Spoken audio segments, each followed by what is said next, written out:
Today, a new report from Politico laid out how the man they call Donald Trump's judge whisperer raked in more than $1 billion in donations and adopted a lavish lifestyle for himself through his work on Supreme Court nominations. Back with us is Senator Sheldon Whitehouse, who's been studying this case and this person for years now. This is Leonard Leo, it turns out, is getting rich himself in the process of creating the Supreme Court he wants.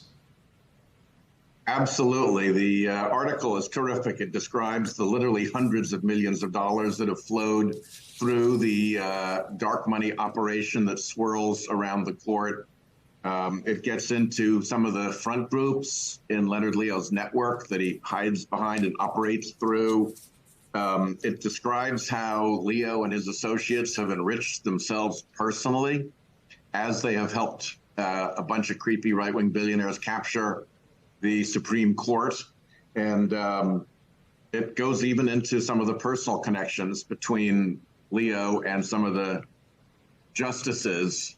The article did not mention that Leo is the agent for Justice Thomas's book. So if you were a billionaire who wanted to reward Justice Thomas for a bunch of decisions that you really liked, you now have the perfect interlocutor in the form of Leonard Leo to go buy warehousefuls of the book so that massive revenues, profits go to Justice Thomas, and he can live in similar luxury. The whole thing is just stunning and very good piece by Politico. And these organizations, these operations that he has, these shells that pull in all of the money, they're not accountable publicly to anyone. There isn't a way for us to kind of peek in there and see what salary is he being paid, or is some corporation he owns being paid from that shell in a way that we would never know who that was? There actually is, but it comes very slowly through IRS reports that are often very delayed.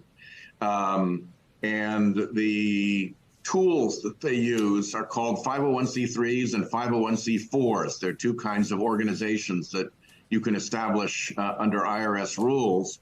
And unfortunately, the IRS has basically thrown in the towel on any kind of investigation or enforcement into the mischief accomplished by these 501c3s and 501c4s.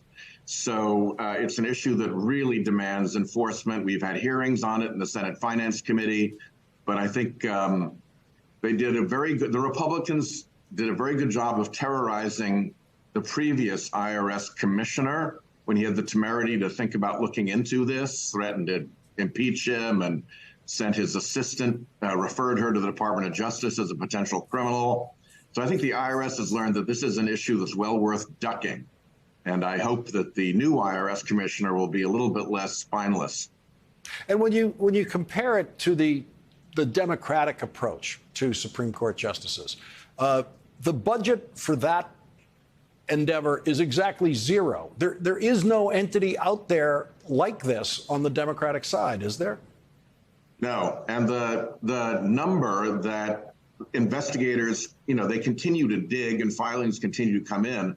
The latest number that investigators have as to how much was put into the court capture operation up until the end of the Trump administration, I think was $580 million. So this is a big deal. And then it was on top of that the $1.6 billion was given to another 501c4 pop-up created by Leonard Leo for the specific purpose of receiving the $1.6 billion. And, obviously that's a great retirement fund. It's made him and his friends very wealthy. It's a slush fund for him to do further political mischief. And it's a pretty big reward for having helped billionaires capture the Supreme Court and put it to use for themselves. And what do the billionaires get from the Supreme Court in exchange? The biggest thing that they get is the ability to continue to manipulate democracy from behind dark money screens. In fact, the 6-3 court with Justice Barrett on it actually created the first constitutional right to spend money anonymously to influence politics. While they took the right to determine your own health care away from half the population, the female half of the population, they added a constitutional right that helps a bunch of very anonymous billionaires secretly influence politics through these 501c3, 501c4 twinned front groups. Senator Sheldon Whitehouse, thank you very much, as always, for enlightening us on this subject. Really appreciate it. Yes, sir.